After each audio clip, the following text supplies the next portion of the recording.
L'invité du grand journal. Radio J. Steve Nadjar.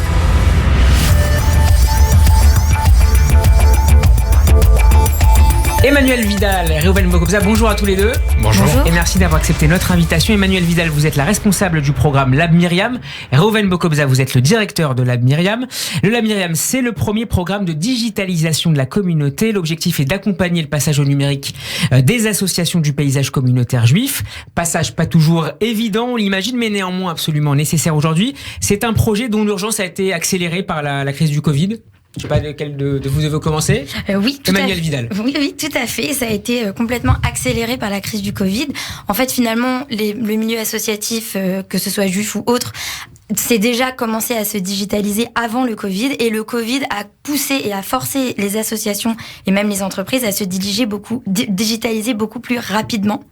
Et donc oui, c'est complètement une conséquence de la crise du Covid. Réhouven Bokobza, sur le retard justement de ces associations, associations juives, dans le cas présent. En fait, les associations de la communauté, elles sont très proches des autres associations sur ce plan-là. On peut considérer qu'il y a 60 à 80% des associations qui ont un retard fort en termes de digitalisation. Ça veut dire elles n'ont pas de site, par exemple, ça veut dire paiement en ligne. Alors le paiement en ligne, on est déjà plutôt avancé. Non, mais elles n'ont pas de site correctement référencé. Elles n'ont pas de page Google My Business. Elles n'ont pas souvent de réseaux sociaux adaptés, ou si elles en ont qui sont existants, ils sont mal entretenus.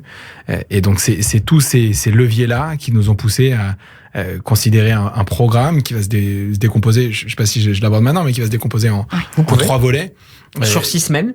Alors exactement, en fait, il y a un programme de formation qui lui est sur 6 semaines pour faire monter en compétences les associations sur les sujets digitaux. On va traiter des grands sujets majeurs, la stratégie digitale, l'identité de marque, le CRM, le site internet, presse et influence, réseaux sociaux, justement les liens avec les radios que beaucoup d'associations ne font pas ou peu. Ou n'osent pas faire parfois. Ou n'osent pas faire en se disant c'est réservé aux gros, c'est réservé aux associations qui ont une certaine taille, etc. Donc ça, c'est un premier volet. Le deuxième volet... Alors, sur le premier volet, la priorité numéro 1, selon vous, parmi toutes celles que vous avez listées, c'est la stratégie. C'est-à-dire, la stratégie digitale, il faut considérer que c'est comme la colonne vertébrale de la phase de digitalisation de l'association. Si on n'a pas de stratégie, on ne sait pas où on va, et donc du coup, forcément, on a tendance à être brouillon. Donc, quel est l'objectif principal que l'association doit se fixer pour les 2 ou 3 prochaines années, par exemple? C'est plus que l'objectif, c'est d'abord identifier, la plupart des associations le savent, mais l'ont pas verbalisé, le pourquoi de l'association. C'est quoi pourquoi l'association existe, c'est quoi sa mission, sa raison d'être. Je pourrais vous renvoyer à des vidéos de Simon Sinek que vous devez connaître sur ce qu'on appelle la vidéo Start With Why. Et donc c'est quoi la raison d'être de l'association. Une fois qu'on a ça, on va mettre en place des objectifs à moyen terme, à long terme pour l'association, et ensuite on va essayer de mettre en place un plan d'action qui va nous permettre d'atteindre ces objectifs dans le respect de la mission et de la raison d'être de l'association. Emmanuel Vidal, c'est donc un travail de digitalisation, mais aussi, de ce que je comprends, un travail de communication autour de la marque et des objectifs de l'association en question. Oui, tout à fait, c'est tout à fait un travail de communication, et d'ailleurs c'est pour ça qu'on a envie de les accompagner plus que le Fonds Myriam, si vous voulez, il aide déjà depuis 2 ans plus de 200 associations, et on s'est vraiment rendu compte que finalement on pouvait les aider dans le digital, mais là on a envie vraiment de les aider encore plus, et donc de les accompagner et les guider à pouvoir mieux communiquer et à pouvoir toucher le public correctement, et un nouveau public parfois même de certaines associations, d'ailleurs qui a été marqué par le Covid. Ils se sont rendus compte qu'il fallait toucher encore plus de public et différemment, et donc ils ont utilisé le digital, et nous, le Lab Myriam, on a envie de les accompagner dans cette transformation. Quels sont le type d'associations qui sont accompagnées? Est-ce qu'on peut faire une rapide typologie des grands types des associations qui sont juste sur les 200 que vous avez cités, accompagnées par le Lab Myriam aujourd'hui? Réhouven Bokobza? Bien sûr. En fait, sur les associations, on essaye d'avoir un respect de la parité au niveau des secteurs pour essayer d'avoir un impact sur la communauté qui soit le plus large et le plus équitable possible, de pas faire un focus trop fort sur la jeunesse ou l'éducation. Donc on a des associations qui sont des écoles et qui vont rentrer dans le scope éducation. On a des associations de type mouvement de jeunesse qui, elles, ont l'habitude d'organiser des centres de vacances, des centres de loisirs, du périscolaire, ce genre de choses.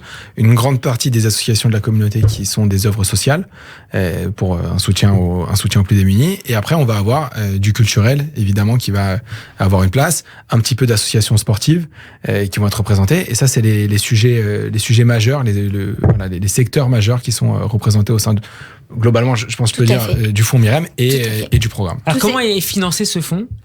Le fonds, en fait, c'est l'union et la volonté de 4 fondations déjà connues de la communauté. C'est donc la Fondation Saktar Hachini, le fonds Arevim, la Fondation pour la mémoire de la Shoah et la Fondation Rothschild, particulièrement l'Institut Alain de Rothschild, qui a vraiment eu la volonté d'aider le tissu associatif juif à traverser un petit peu cette pandémie et cette crise du Covid. Alors, si on prend la question des dons que vous citiez tout à l'heure, vous listiez, dans quelle mesure la transformation numérique contribue, selon vous, à fluidifier les relations entre les associations et les donateurs, petits ou gros d'ailleurs? Alors, la question des dons, c'est une très bonne question. Il y a 2 sujets. Il y a un passage aux dons en ligne, où on voit une nette progression, et ça c'est le baromètre France Générosité qui sort ces chiffres et qui sont équivoques, communauté et hors communauté, une augmentation en moyenne de 20% par an sur la question du don en ligne. Avec la possibilité d'obtenir un CERFA très vite dans les secondes. De façon quasi automatique. Effectivement, le CERFA peut être généré, et que ce soit pour un don financier, donc en numéraire, ou un don en nature, voire même... Ça peut être un critère de sélection entre 2 associations, l'une qui est très bien référencée, qui propose ce type d'outils numériques, et celle qui n'en aurait pas? Alors oui, c'est un critère, parce que c'est ce qu'on va appeler l'expérience utilisateur que le donateur va avoir s'il se balade et qu'il hésite entre 2 sites. Le site qui va avoir une expérience utilisateur qui est plus fluide, avec ce qu'on appelle l'UI, l'interface du site qui est plus agréable à regarder. Évidemment, c'est un critère. Et le deuxième volet sur la partie don, c'est la communication, une communication adaptée. Ça aide à mesurer l'impact du don de façon beaucoup plus tangible. Et on le voit ces dernières années de façon assez importante. Beaucoup de campagnes de dons qui vont faire appel à des contenus vidéo pour rendre compte du travail de l'association, qui, a posteriori, une fois que la campagne a eu lieu, vont aider à mesurer ce qui s'est passé. On a été filmé, on a pris des photos sur le terrain, et aujourd'hui, sans avoir à investir des sommes folles, il y a du matériel à des prix qui est relativement abordable, qui permettent de faire de la captation photo, vidéo, et c'est aussi un des enjeux à travers le programme du Myriam, sur lequel on va être capable d'accompagner les associations, parce qu'on va pouvoir financer une partie du matériel qui est lié à la transformation digitale. Une dernière question, si un président responsable, une responsable de l'association nous écoute cet après-midi et souhaite vous contacter, comment ils peuvent le faire? Alors, exactement, très simple, par mail, labmyriam, évidemment par mail, @myriam.org, ou alors ils peuvent m'appeler directement au 0. Digitalisation jusqu'au bout. Tout à fait, mais surtout, via notre site internet du fonds Myriam, dans la rubrique Lab Myriam, ils peuvent remplir en direct le formulaire d'inscription, sur lesquels il y aura des petites questions, notamment pour évaluer leur niveau de digitalisation. Et c'est un très beau projet au service de la communauté. Merci beaucoup Emmanuel Vidal et Réhouven Bokobza d'avoir été avec nous cet après-midi pour nous présenter le Lab Myriam. À très bientôt sur Radio J. À bientôt.